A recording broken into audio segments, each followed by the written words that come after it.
Um, so today I'm making a cherry Bakewell breakfast parfait. Cherry Bakewell is a quintessentially British flavour and I love it. It's just that classic mix between like almonds and cherries, and it goes great with a cup of tea, which is nice in the morning as well. So like parfait, it's kind of like loosely banded around, so it's different countries mean different things, but this is kind of using the parfait in the kind of American context where it's like a kind of layered dessert or like layered kind of granola yogurt compote kind of affair. So, gonna start by making the granola. Porridge oats.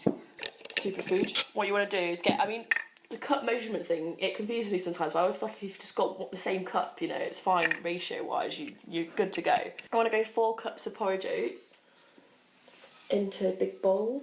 I feel like making granola is like, I don't know, I just feel like the ultimate homemaker. 4 cups of porridge oats in here. I'm going to add half a cup of, any sort of, when you're making granola, any sort of oil is fine.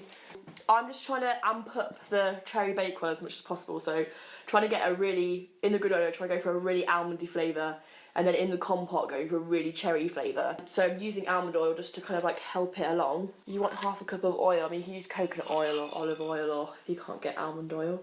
So you want half a cup of that bad boy in there. And then, get your honey. Use maple syrup or agave if you want to be a bit more virtuous, but I feel like I want to get it quite sweet because I think cherry Bakewell is kind of like a little bit sickly sweet. If you put your oil in the mug beforehand, then you won't get all honey all over it. Clever. So a little pinch of salt, offset the sweetness. 1.5 cups of almonds, flaked almonds. A little touch of ground nutmeg, so it gives a little bit of warmth. If I was making granola, normally I'd put a bit more spices in, but I kind of want the almond flavour to come through more predominantly. So I'm just going to put a little bit, tiny pinch of cinnamon, tiny pinch of nutmeg. I've got a vanilla bean paste here, so you could use vanilla essence or any sort of like kind of vanilla flavour. You want 3/4 of a tablespoon there.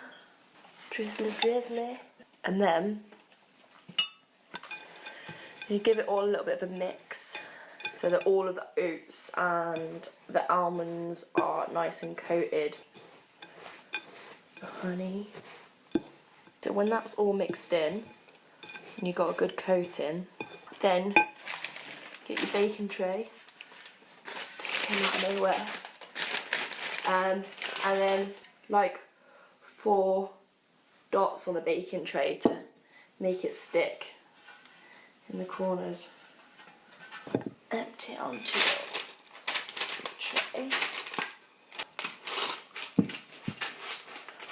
Like this. Gonna whack this bad boy in the oven.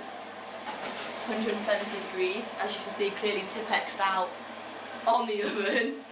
Keep your eyes on the prize. Make sure that you've got the honey on there. It's going to brown quite quickly. The sugar's going to brown quite quickly in the oven. Don't just leave it in there like a cake or something like that because it will be fucked. Got to go back, tend to it, treat it like a lovely lady, turn it around, give it a rustle dustle kind of in there. It doesn't matter too much when you take it out of the oven if it's still quite wet because it will dry out. But you just want to the almonds and the oats to be like lightly toasted basically, and that's when you know you're good to go. This is critical moments. This is what I'm talking about. See this? Seconds away from burning. You've really got to keep your eye on it. So I know I keep repeating it, guys, but it's important. You don't want to get burnt granola because burnt granola is not happy granola. Keep giving it a little shuffle. Okay, so once you've got your granola out of the oven and it's cooled down, it should be nice and crispy and golden like this. So you've got a kind of crispy texture like that. Nice little pittle pattle sound.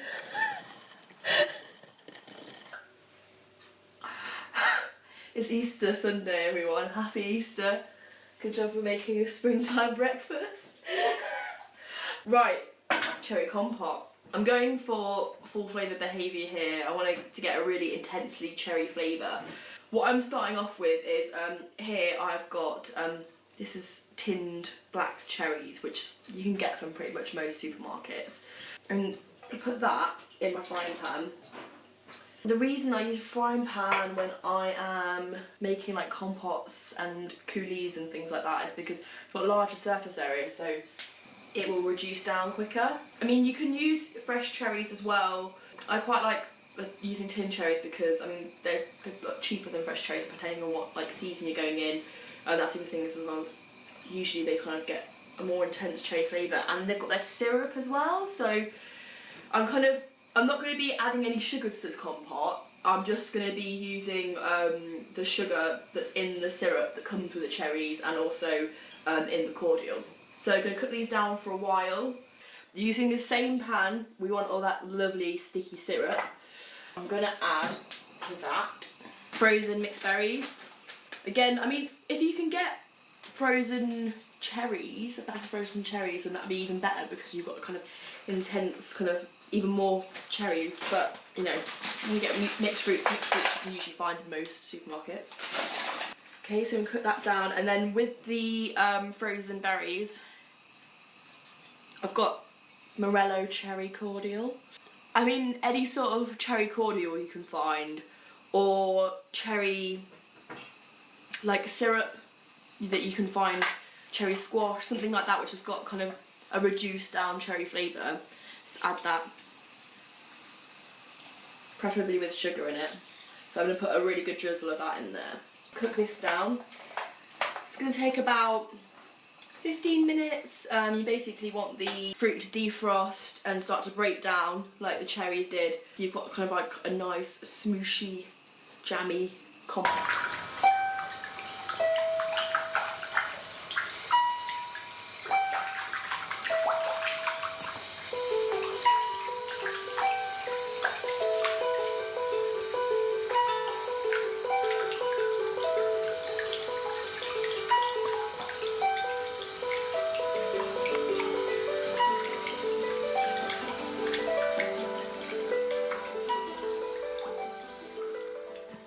Now we have the meeting of great minds. The powerhouse that is granola, almonds, honey, oats, almond oil, a little bit of spices in there, fresh raspberries, beautiful creamy yoghurt, compote we made earlier on with Morello cherry cordial, mixed frozen berries and some tin black cherries. So we're going to layer it up to make our cherry Bakewell breakfast parfait. Start with the yoghurt.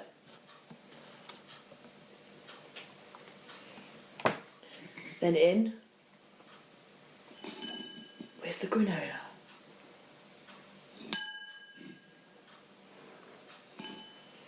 Then the compote gets involved. I want to get those pretty little layers in the glass, so I'm going to give a little spread about. Push it up to the sides. Some raspberries in there. I don't even know where my mind was going there. Okay, and then in with the yogurt.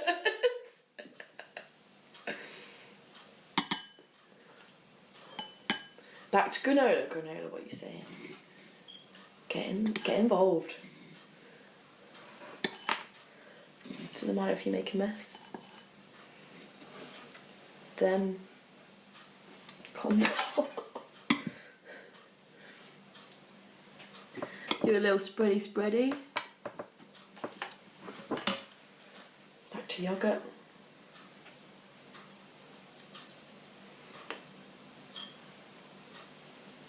Okay. And then with 3 little raspberries on top. And that is our cherry Bakewell breakfast parfait. Breakfast is served. Perfect breakfast.